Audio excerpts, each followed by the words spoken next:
Imagine this, you're sitting on a literal gold mine. I mean, literally trillions and trillions of dollars in untapped home equity across America right now. But for most homeowners, it's just collecting dust. It's like a forgotten lottery ticket in your junk drawer. If I just told you there was one smart move, you could transform that dead equity into a cash flow machine that would build your wealth on autopilot, well, that's what I'm gonna do. Today, I'm pulling back the curtain on how everyday investors are quietly turning 150 grand in home equity into over $100,000 in profits in just 5 years without risking it all. Stick around because by the end of this video, you'll have the exact blueprint that the ultra wealthy use to multiply their fortunes. So let's dive in. So how do you figure out the actual equity sitting in your home right now? Well, that's pretty easy. First off, equity is simply your home's current market value minus what you still owe on the mortgage. Start by getting a fresh appraisal or use tools like Zillow or Redfin, but kind of be careful, those are more ballpark, but aim for accuracy. So consult a local realtor if you need to. But you subtract the remaining loan balance, check your statement, it'll tell you, and boom, that's your usable equity. For example,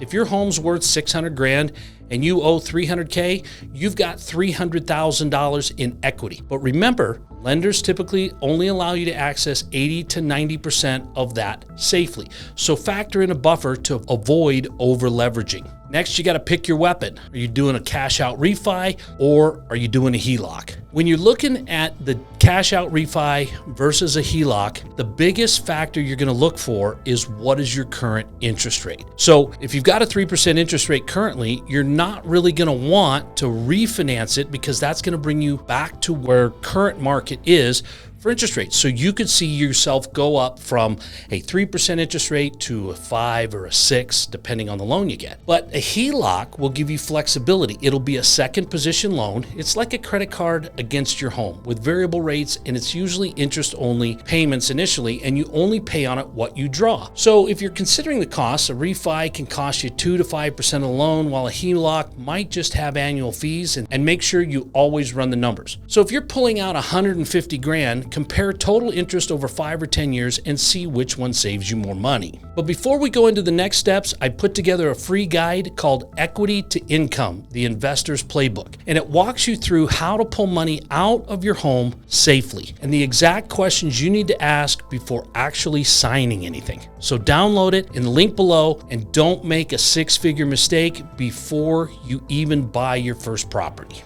Next, we're going to run the math like an investor. When someone pulls, say, $150,000 in equity, treat it like a professional investor would. Focus on positive cash flow and stress testing the asset. Let's say we're pulling $150K off of the line of credit, and we're going to use that as a 30% down on a $500,000 property, and we're going to borrow $350,000 at 6%. Well, your monthly payment is going to be around $2,100, so you're going to want to make sure your rents and your free cash flow is going to cover by about 1.25.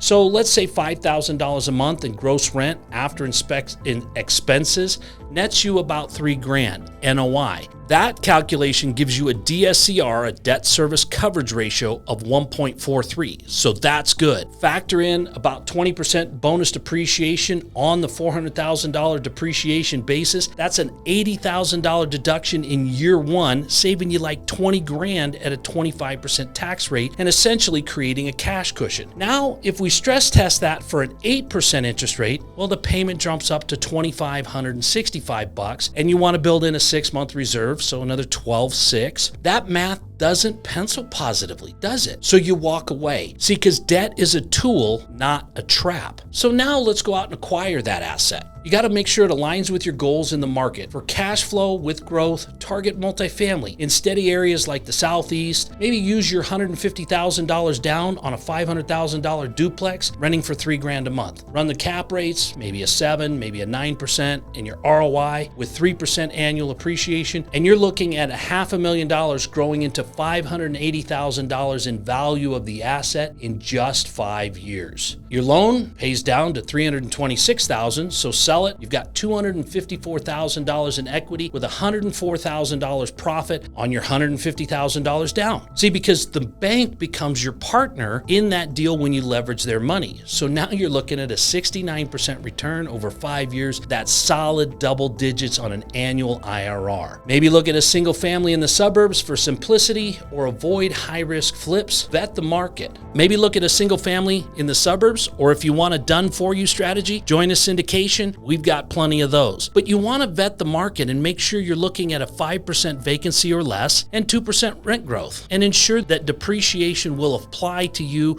for the tax perks that match your style. And then maybe you get into hands-off cash flow that treats you like a king with the wealth appreciation that's coming just like the super rich do. Look, now that you've bought the asset, you've got to look at how to protect it. And absolutely the first layer is to put your asset in an LLC and only one asset. You hold your property separate because it shields anything from